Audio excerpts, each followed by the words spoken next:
What would you say to people who maybe are on the receiving end of the obsession? I think you've got to be a part of it yourself and experience the ins and outs of the day to day, rather than just when the person comes home and they've had a bad day.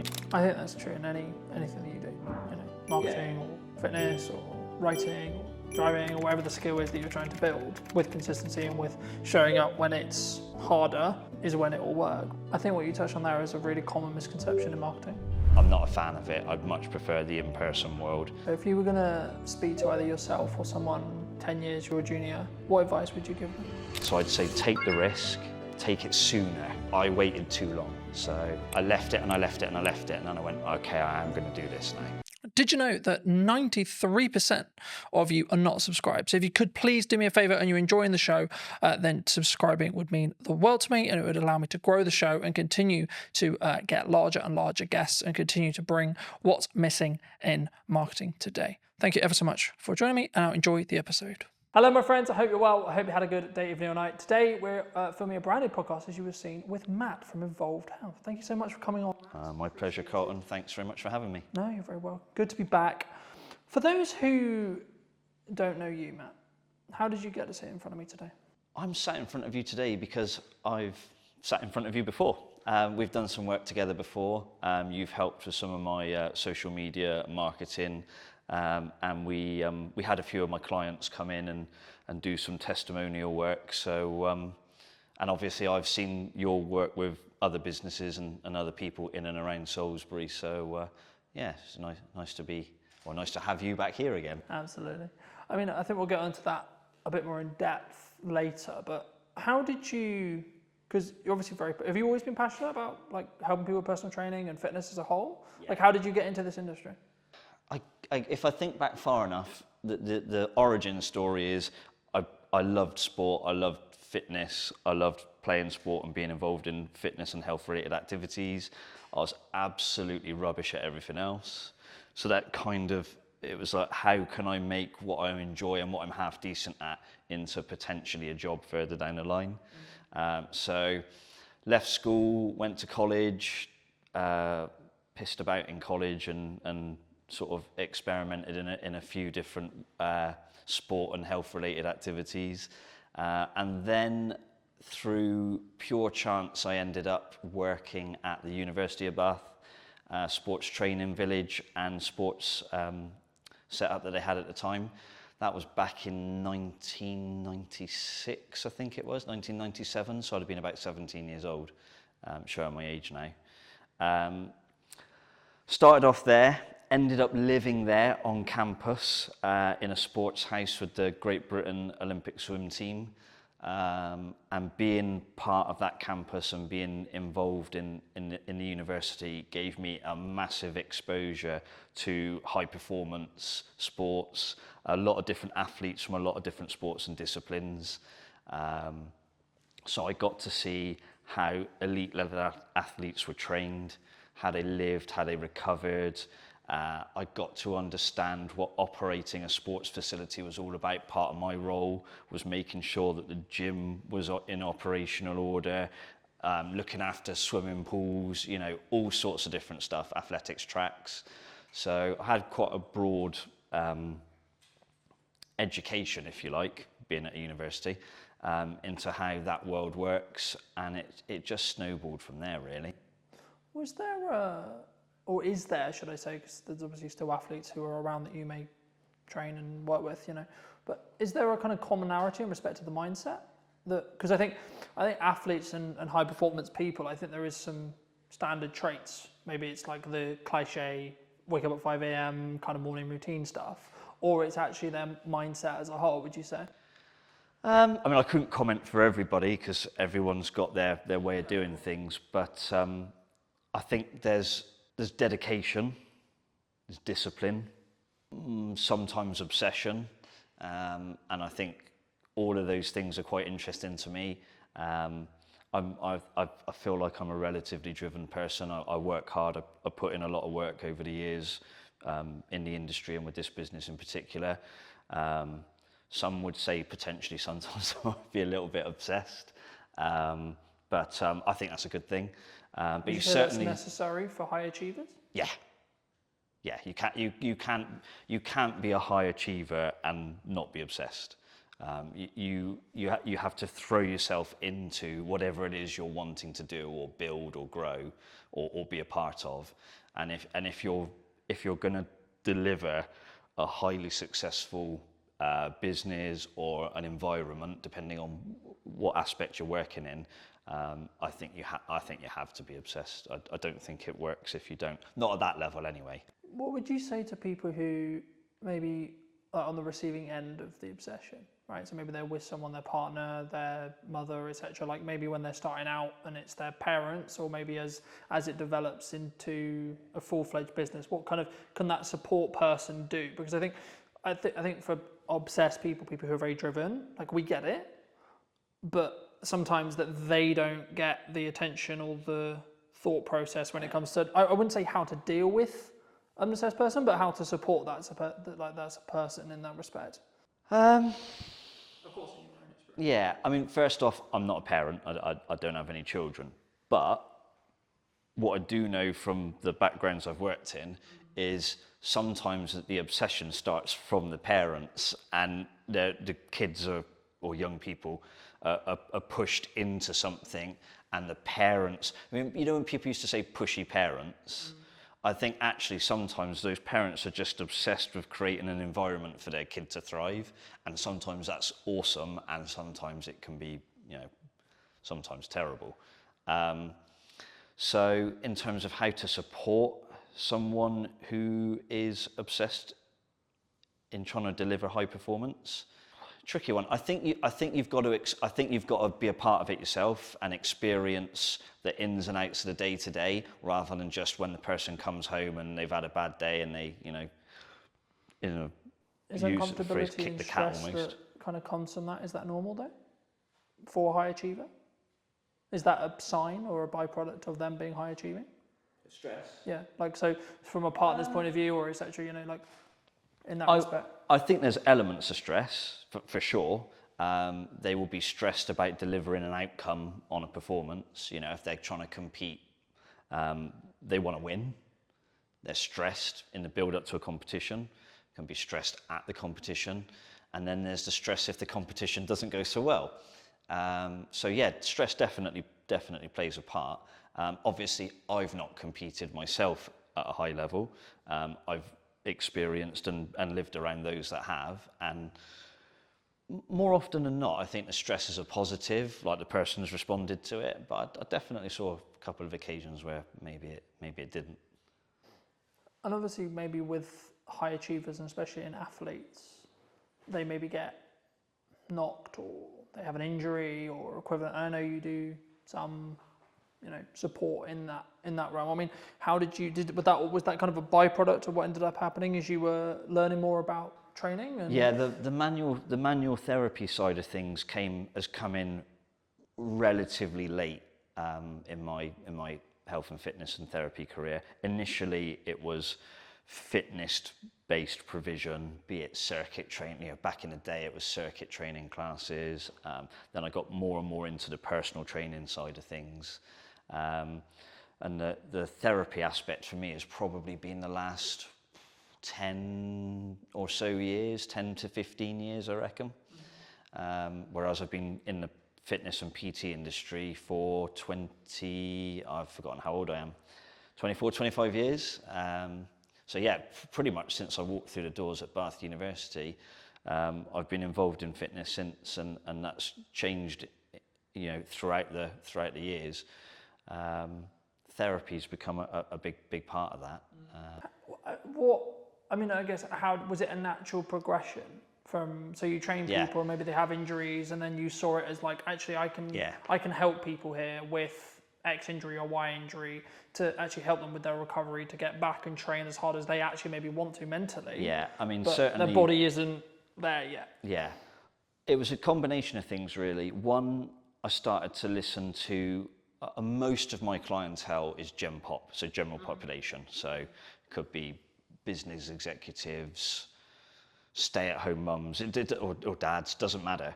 But it's across the board, probably age 25, 30 plus, up to my oldest client's 94. So they would always mention niggles and aches and pains. And it was like, right, how can I train around it? How can I train through it? And then I was like, hang on a minute, why don't I just try and help them deal with it more directly? And because of the nature of my client base, the need to be able to do therapy work was becoming more and more clear to me. So I'd say around about 15 years ago, I really started to delve into the therapy side of things. And 15 years later, that's probably a fairly significant part of Evolve's business now. Do you think that's one of the things that makes you unique in comparison to, say, another personal trainer, another gym, another etc.? I think when I first came to Salisbury, for those that don't know, I didn't grow up in Salisbury. I wasn't born here. An opportunity came, where are we now? Probably around 2014, 2015 maybe, to start getting involved here in Salisbury. So what I realised through that is a lot of places had personal trainers. There were some gyms around. Sadly, there are fewer gyms around at the moment. That's another story. And I realised that nobody was really creating an environment where it was seamless. So you could be down here in the gym, maybe having a therapy type workout. You could be upstairs on the treatment table. You might have ligament damage that needs hands-on treatment and things like that.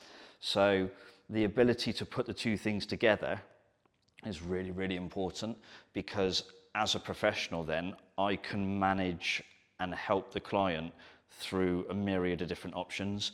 So I can be involved in their fitness training, I can be involved in their therapy work, I can guide them on their stretching and flexibility, and it all has a carryover. It's better for the client because you've got one set of eyes keeping an eye on things. I'm not saying I can be all things to all people, but it does assist. But also from a finance perspective from the client, you know, if you have 1 or 2 PT sessions a week, then you've got to go to an osteopath, then you go to somewhere else for a massage. Most people know what these things cost these days. That's serious money on a weekly basis. Whereas within a visit to here, they can have a PT session. They might need just a few minutes of hands-on work or some help with a stretch. And they've spent a fraction of what they would spend if they had 4 or 5 different professionals helping them. So it's almost trying to create a multidisciplinary environment, but the one person is delivering that multidiscipline. I think for me, like, that's maybe the unique selling proposition of what you do, but it allows that synergy. So if there is an injury that happens, either unfortunately with during training or like outside of training, and then when they come into training, then it can be maybe tackled like faster or potentially better, you know, in that respect. But do you think, I mean, I guess then, the next question I was going to go into was like how consistent or like how focused should the average person be on fitness? Because I think as a whole, it's always been a part of my life, but I think maybe I'm unique. I mean, we're looking at, like, I don't know the figures off the top of my head, but the numbers are like constantly changing, constantly adapting, and I don't think for the better in respect to obesity and other such concerns in that respect. And I think, is it a shift? Is there like from what you're saying, or is it still maybe it's upper middle class, it's the people who can afford it, it's, you know what I mean, is it because it from my perspective it was always quite snobby, you work out, it was always that for a long time. I think what's changed is the media. So you look at anything in life now, the media get their claws into it, and that can be good or bad. There's definitely an increasing problem of lack of physical activity in schools. I can remember when I went to I can just about remember when I went to school, primary school and secondary school. I was lucky. I had great PE teachers. I enjoyed sport, and the provision was there to do it, and we did it for a few hours a week. But talking to clients now who've got kids in certain schools, and they barely get an hour a week of like taught physical education or the chance to just explore different sports. And I think these days a lot of that seems to be happening outside of school. And then it becomes choice. Then it becomes, can the parent potentially afford it? If you're in a school environment, it's kind of delivered for you, to you. But to have to choose to go out and take part in a sport, it's not just the kids' choice, it's parents going, I work 3 jobs, I can't take you to wherever you need to be 3 times a week, or I can't afford for you potentially to have all the kit you need. I saw some kids walking along, I'm pretty sure it was hockey, and the stuff over their shoulders and what they were carrying or what they were wearing, I'm thinking, if you've got 2 or 3 kids, that is costing you some serious money. So the chances are you are in a slightly higher class. I don't like this class differential that people have, but yeah, it's definitely a problem. And I think, you know, I understand from my perspective what I charge for the work that I do is reasonable, and it certainly isn't affordable to the masses. Do you think the key is the educational piece then? Even if it's just like having resources or having more people talk about bodyweight workouts, calisthenics, etc. For example, I think it's good to get the message out there that exercise is good for you, and sitting on your backside all day eating, you know, chips and whatever else is probably not very good for you. But I think the key thing is the provision of facilities that are free and accessible to anybody. These parks now where they're starting to put exercise equipment and like bars that you can do pull-ups or hang from and stuff like that, they're awesome, and we need more of those, but we also need people to understand how to use them. So we probably need to find some sort of community scheme where people who are big on calisthenics and outdoor workouts and almost like parkour and stuff like that, if you've got people like that who are helping kids from quite a young age get into that, then there's probably going to be a natural progression as the child gets older to, I want to carry on doing stuff like this. I want to go to the gym. I want to play in a team, or I want to partake in an individual sport, but I'm prepared to put in the work to do it. These are all the things we need. They're not being provided, not at the level they need to be. I'm quite lucky. I'm fairly well travelled. And a lot of places I go, you go to places and they've got outdoor, again, environment comes into it, climate, things like that. But even countries where the climate's a lot like ours, they've got outdoor parks, they've got outdoor physical activity. We're a long way behind in this country in certain areas, and that needs to change, and fast. do you think, like, because for me, it's like, number one, it's a priorities thing. Number two, it's a mindset thing.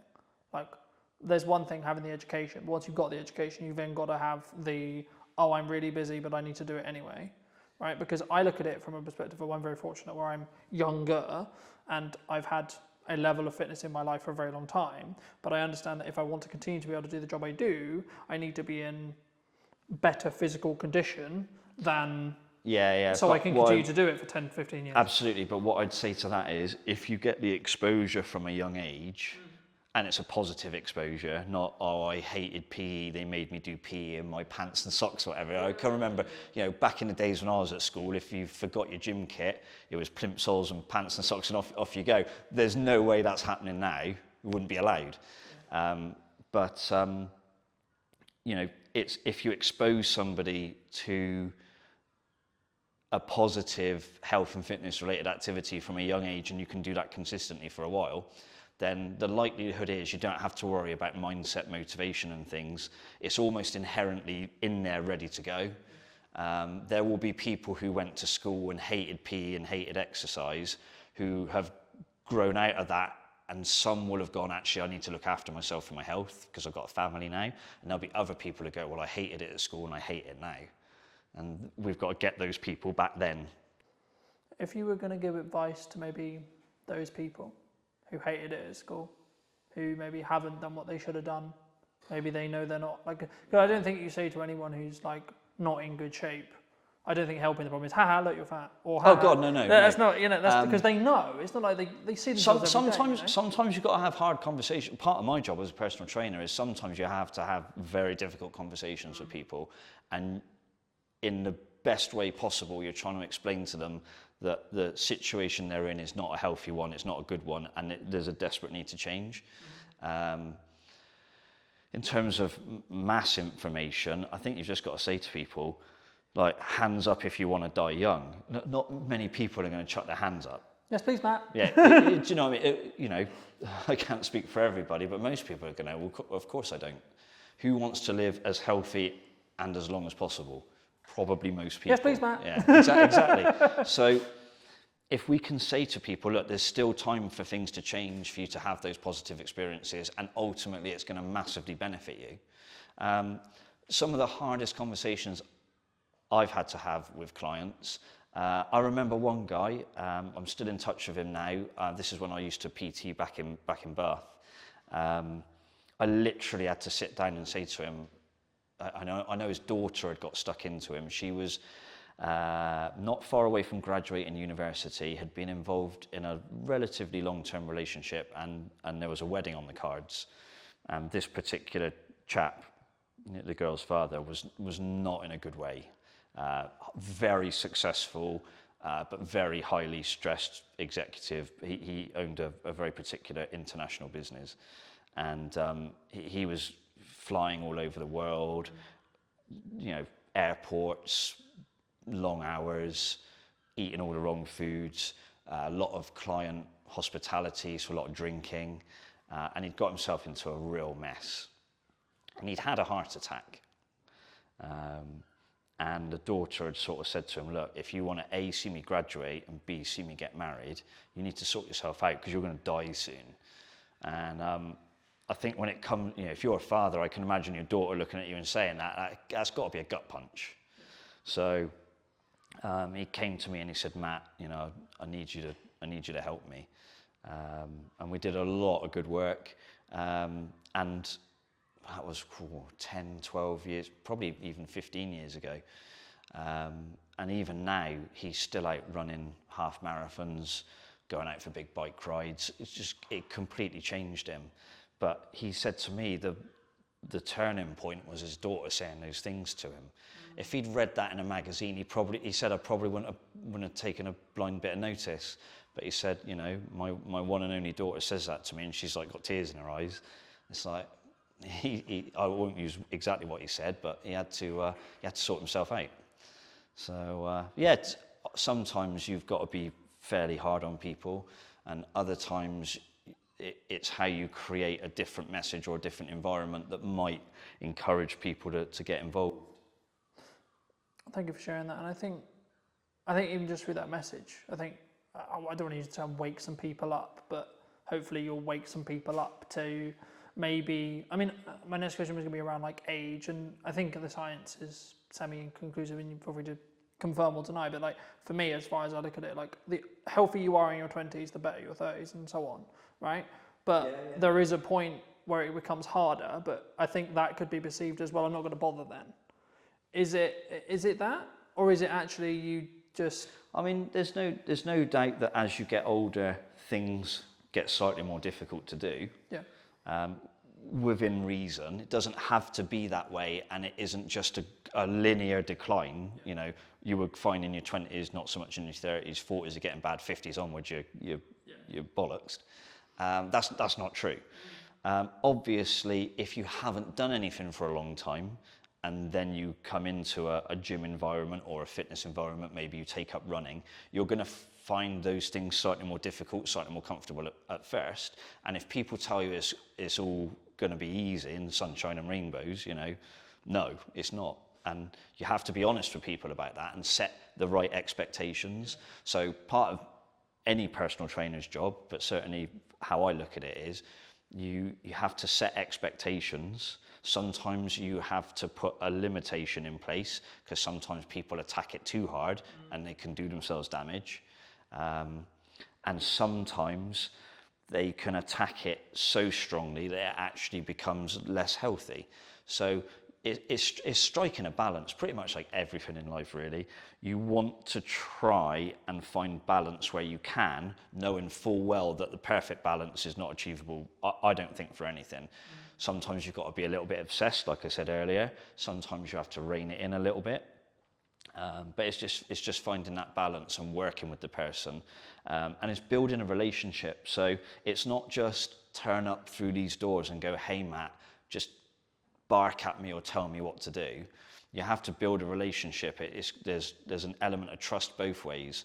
the client needs to trust that I'll provide them with safe and effective exercise or safe and effective therapy treatment. And I need to trust that when they leave here, they're not going away and doing 10 times more stuff that maybe they shouldn't be doing, or their lifestyle is bad because they go, I can offset it by going to see Matt, so I can carry on drinking heavily and eating all the wrong food. So it's a relationship, and the relationship's built on trust, and that trust comes with me establishing at the start of the process what are their expectations of me and what I expect from them, and it does go both ways. So that's crucial, I think. Do you think some people struggle the long-term mindset of the results? Because fitness is, from how I look at it anyway, it's a compounding thing. Like once you're consistently doing it repeatedly, then the results will compound. But there is, like, I would say probably a month, maybe 2 months, maybe 3 months where you maybe don't see, it's the question analogy of you go to the gym, you do a thing, nothing changes. You go the next day, you do the same thing again, nothing changes. But there is a day where it does start where there's a change. Yeah. It's consistency. I can write the best fitness program, the best strength program, the best flexibility program for somebody. But if they're not consistent, they won't get the result. It doesn't matter how good one session is, it matters how good 20 sessions are. So most of my clients have been coming to see me for years. I mean, I've still got clients who are training with me now that we've opened the doors to 12 years ago when we first opened, and they're still training with me now. That's consistency. And then they very rarely miss, they have the occasional family holiday. We tend to wind down a bit at Christmas as a business and let people go and have a good time and then attack it again in January. But the overall key is consistency. It doesn't matter what one session's like, it matters what 25 sessions are like and whether they are relatively close together. If you do 25 great training sessions but it's spread across 15 years, it's not going to work. But if you're consistent more in week in, week out terms, then ultimately you will be successful. Is that why you would say sometimes, even when on the hard days, like how I look at it is if I can show up on the really hard days where I'm really busy, really tired, etc. Not like really tired as in exhausted. Yeah, like, you find like I've shown up. It's not the best workout, but it's still a workout. Yeah. And it's building that momentum. Or would you say that like you need to then focus on recovery there? You find out most about people when they're having their bad days in any shape of life, or any walk of life. But in terms of training, I get people to walk through the door. I haven't got very many skills, but I'm pretty good at reading people. And one of my things as a personal trainer is when somebody, or a therapist, when somebody walks through the door, I can tell pretty quickly if they're having a shit day. So then you have to say, right, well, the person still turned up, so that's a win. So how do I structure the session now to make sure they go away feeling like they've had a win? Any personal trainer will tell you this, any personal trainer. The number of times someone will say, I didn't feel like coming today, I've had a shit day, but I've finished now and I feel much better for it. Every PT's had that conversation, or every PT's had that text message or WhatsApp message, whatever it happens to be. And that's crucial, like the ability to read the room, if you like, read the person, and still deliver a session and try and give them that encouragement and that consistency, even on the not so good days. That's when you get really good results for people. And if there are PTs watching this, then they're all going to be nodding their head to that. There's not one that won't be. I think that's true in anything that you do, marketing or fitness or writing or driving or whatever the skill is that you're trying to build. I think that's with consistency and with showing up when it's harder is when it will work. But you mentioned at the beginning roughly that obviously we had worked together before today and that was, but I mean, how did you, if you can recall, it was a while ago to give the audience some context, but like what were you looking for when you reached out to me for that project? I think it was, how do I deliver the message of how we can help people, but through the lens of another person. So it's easy for me to say, hey, I do personal training, I do osteoarticular joint pumping for therapy, but most people are going to go, I haven't got a clue what you're talking about, Matt. But you're able to derive answers from people by the way you ask questions, and that's a skill that I haven't got. So I think that was one of the key things, is it developed into a conversation with you and some of my clients, and that conversation brought out some interesting answers. And it was an interesting experience for me, actually, because they said things to you on the camera in the interview that they hadn't said to me. So you get a different perspective on why they're here and what they think of the place and whether I've done a half decent job.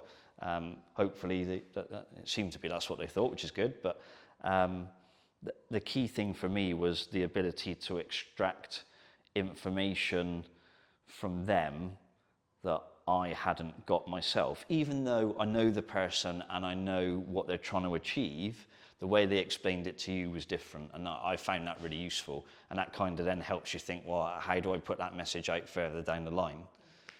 So that was pretty cool. What, I mean, either since or in general, like, how do you look at marketing in the current landscape? What do you think people should do? What do you think people shouldn't do?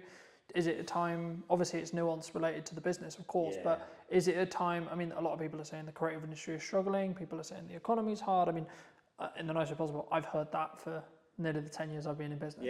I've always heard that. So I don't want to be this way, but I'm like, but what's really going on? You know what I mean? Because for me, there's always something going on. There's always something going on in politics, there's always something going on in geopolitics, etc. But right now, at the time of filming, what are you looking at from a marketing point of view that you think is really going to work, or you know, are you leaning into more referral based stuff? Are you maybe like keeping your costs lower because you are seeing the climate, or are you going the other way?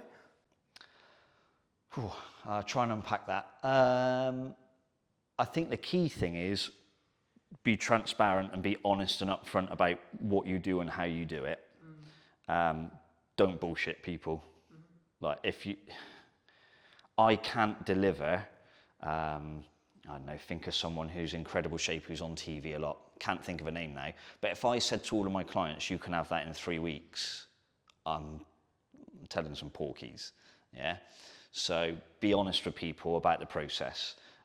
Explain to them that, yes, you can achieve some brilliant results and sometimes life-changing results. And it might not just be the way you look, it might be the way you feel, it might be the way other people view you, it could be all sorts of stuff. But be honest and transparent about what you do and what you can deliver. Most of what we've got here at Evolved has always been referral based. I mean, you know, because we've had this conversation previously, I'm not a big marketer. I don't do, what is it, sponsored ads or Facebook, whatever it is. I wouldn't even understand how to set one up. So on that side of business, I'm probably not very good. But I came here to Salisbury, I didn't know, I knew two people. And we've built a business that does 80 or 90 sessions a week between myself and my colleague Charlie. We've been here 12 years. That's referral, that's not marketing, that's referrals. It always has been, and I suspect it probably always will be to a degree. I think the challenge for me and how I grow Evolve now is I need to market to the people who don't know I'm here and that people can't refer to because they don't know we exist. You know, you can only get referrals from people that know you're here. So I should probably try and get more people to understand that we're here. You know, if I had a few quid for every time somebody comes and said, I didn't even know you were here, Matt, until someone told me about you, I'm like, oh, I really need to do something about this. But yeah, I think marketing for me now is being able to explain to people what we do and how we do it, and saying to people, do you want to come along on the journey, as opposed to come and get fit in 6 weeks, which I hate that message in the fitness industry. It's rubbish.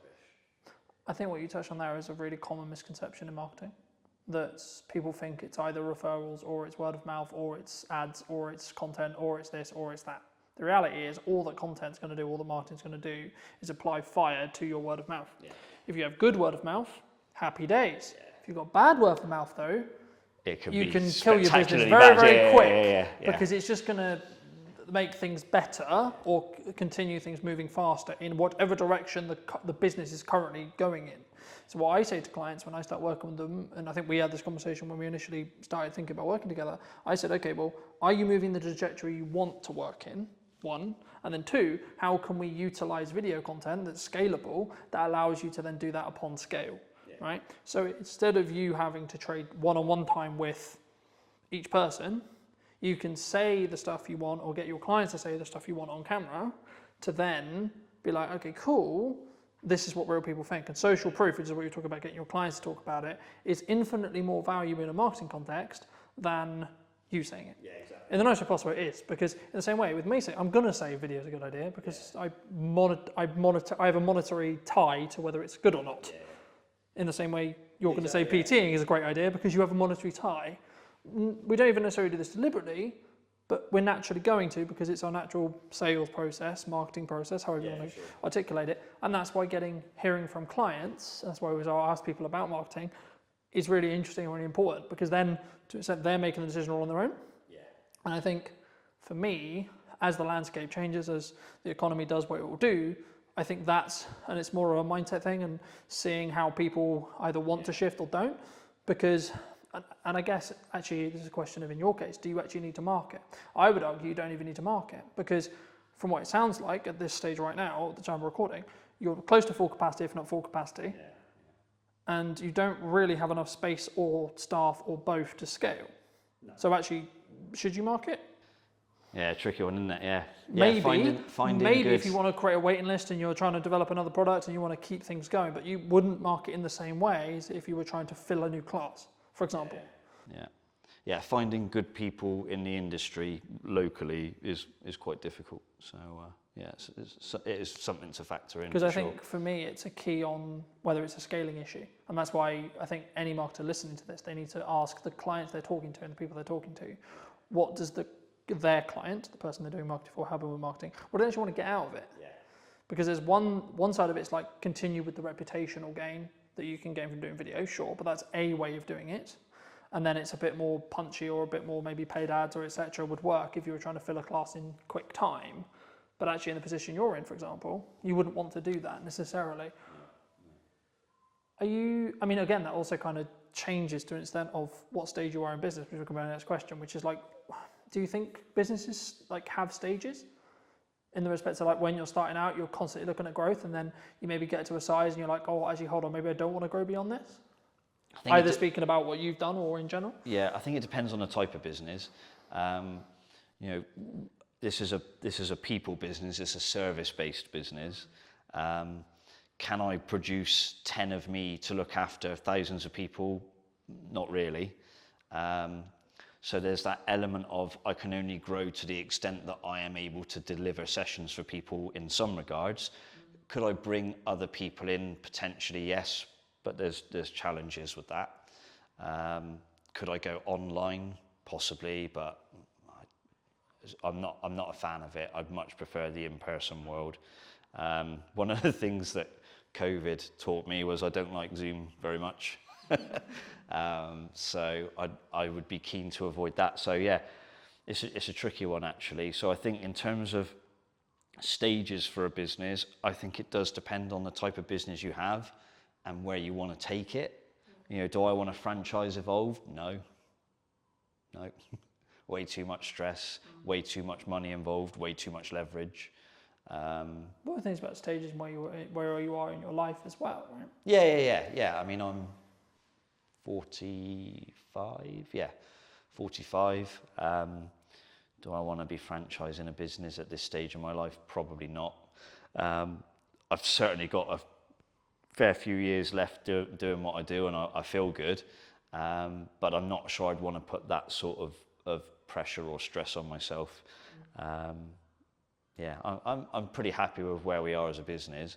So in terms of growth for us now, it will be, I think it's improving what we do as opposed to doing more things or trying to be more things to more people. I would like us to go in a slightly more medical direction, and I am looking at maybe bringing a medical professional into the business, whether that's as a part of it or a service that is available to people. I won't go into the exact details of that because I know someone else will just jump on it anyway. Yeah, that's one of the things I might do. But in terms of how businesses grow, I'm not going to pretend that I'm a sort of serial entrepreneur business grower, because I'm not. I've worked really hard at this one thing, and I've tried to be consistent. I tried to do the right things by people, and it seems to have worked so far. We've been, as Evolved Health, it's been 12 years now, and hopefully a few more years yet. But no plans in terms of trying to launch a huge business. I think those days have passed now. Is there anything else you want to mention before we wrap up?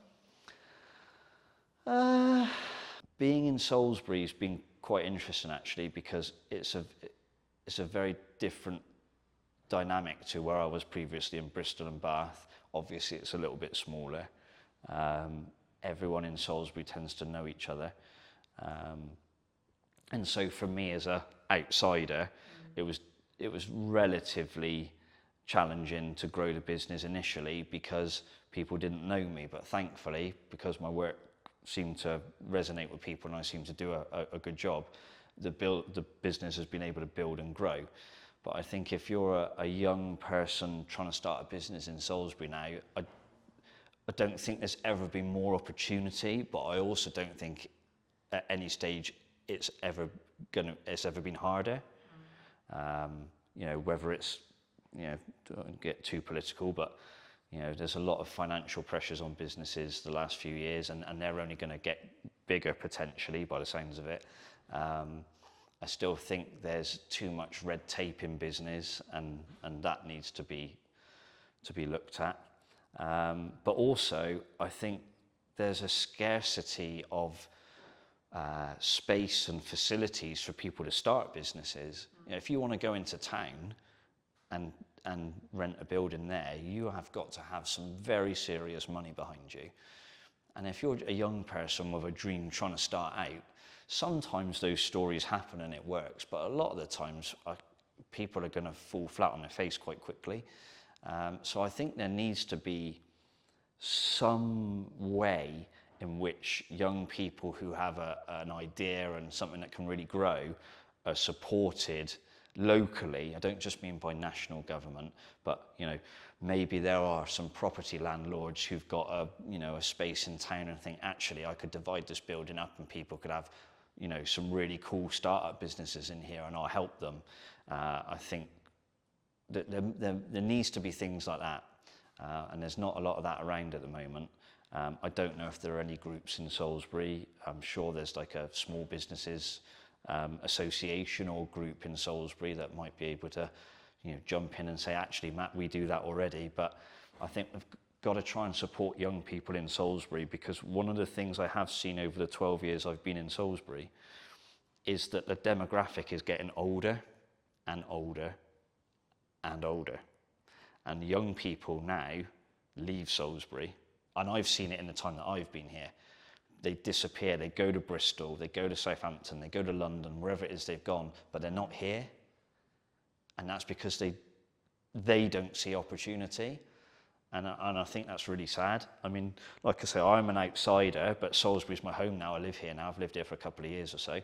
I eventually got fed up of commuting to and from Bristol. But I think we need to make sure that we create an environment for young people. And I don't just mean fitness-wise.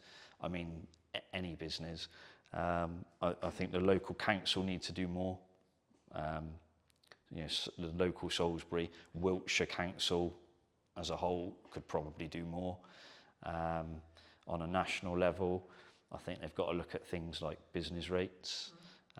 It is seriously expensive. You can have business rates that are higher than the rent you pay on your building. That to me is insane. Like, that's just stupid.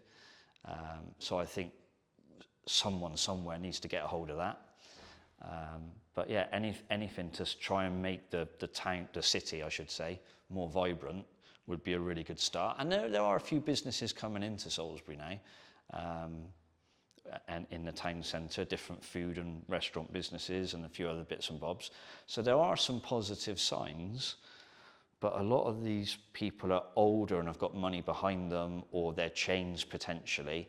So something for younger people to say, you know, we want you to stay in Salisbury, we want you to build life in Salisbury, build a business, yeah, and, you know, stop seeing it disappear 50 miles down the road. It's, you know, maybe I'm wrong, but hopefully someone else sees this and goes, he's right. But that would be my one thing for Salisbury, having been here a long time now and sort of seen a few different things. For people who may be interested, really enjoyed this conversation, they want to see more of you, they want to connect with you, they want to reach out to you, where best to do that? One of the best ways is probably on the Evolved Health website, which has got various contact details. We're on Instagram at evolved_health. I hope I've got that right. We've got Evolved Health Salisbury is our Facebook name. And if someone decides they just want to rock up and knock on the door, that's not always the right thing to do because it might be with clients, but we're based down on Churchfields. We're in the Glenmore Business Park. There's normally an open door policy, so if someone wants to come and say hello, they can do. Or if they don't want to reach out directly through me, they can contact you and say, is it worth having a chat with this guy or not? Absolutely, would always be the answer. If you were going to speak to either yourself or someone 10 years you're a junior, what advice would you give them? What advice would I have given myself 10 years ago? Yeah, if you could talk to even maybe longer, when you first moved to Salisbury 12 years ago, what advice would you give to that Matt? With the hindsight and with the knowledge you now have sat in front of me today. Take the risk. Honestly, take the risk. I'm quite pragmatic, so I tend to, I analyse a lot. Probably one of my faults is I overthink things. So I'd say take the risk, take it sooner. I waited too long. So I left it and I left it and I left it, and then I went, okay, I am going to do this now. And I should have done it sooner. So to anybody else, take the risk. To myself, Matt, you should have done it sooner, because it's been brilliant. But yeah, take the risk. Thanks so much for the time, Matt. My pleasure. And if you did enjoy this video and you would like to see more like it, make sure to be subscribed. Leave me what your thoughts and comments were down below, and I'll leave Matt's information down in the description as well as always. And I'll see you very, very soon.